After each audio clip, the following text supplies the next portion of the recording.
సిరిసిల్ల కొత్త bus stand. ఈ కొత్త బస్ స్టాండ్ ఎట్లా అయిపోయిందంటే మొత్తం డంపింగ్ యార్డ్గా మారింది. సిరిసిల్లలో ఉన్న చెత్త అంతా తీసుకొచ్చి ఇక్కడ మొత్తం పడేస్తూ ఉంది.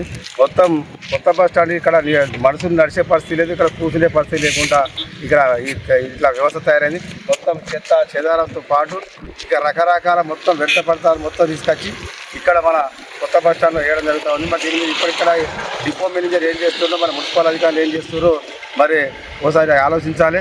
మరి ఇప్పుడు దీనికి సంబంధించింది ఇది బస్ స్టాండా మరి డంపింగ్ యార్డా ఒకసారి అధికారులు స్పష్టం చేయాలని సందర్భం మేము సిబిఎం పార్టీ అడుగుతూ ఉన్నాం. ఇక్కడ చుట్టుపక్కల కాలనీ వాసులు ఉండాలన్నా కూడా ఉండలేని పరిస్థితి.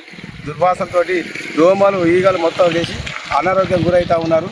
మరి ఇటువంటి పరిస్థితులన్నా మరి ఇక్కడ ప్రజలు ఎట్లా నివసిస్తారో ఒకసారి మున్సిపల్ అధికారులు ఆలోచించాలని ఈ సందర్భంగా కోరుతా ఉన్నాం. కాబట్టి ఇప్పటికే వెంటనే ఇక్కడ ఇటువంటి సమస్య రాకుండా దీనికి ఒక మంచి ఇక్కడ ఎక్కడ చెత్తాచెదరం వేయకుండా తగు చర్యలు తీసుకోవాలని కోరుతా ఉన్నాం.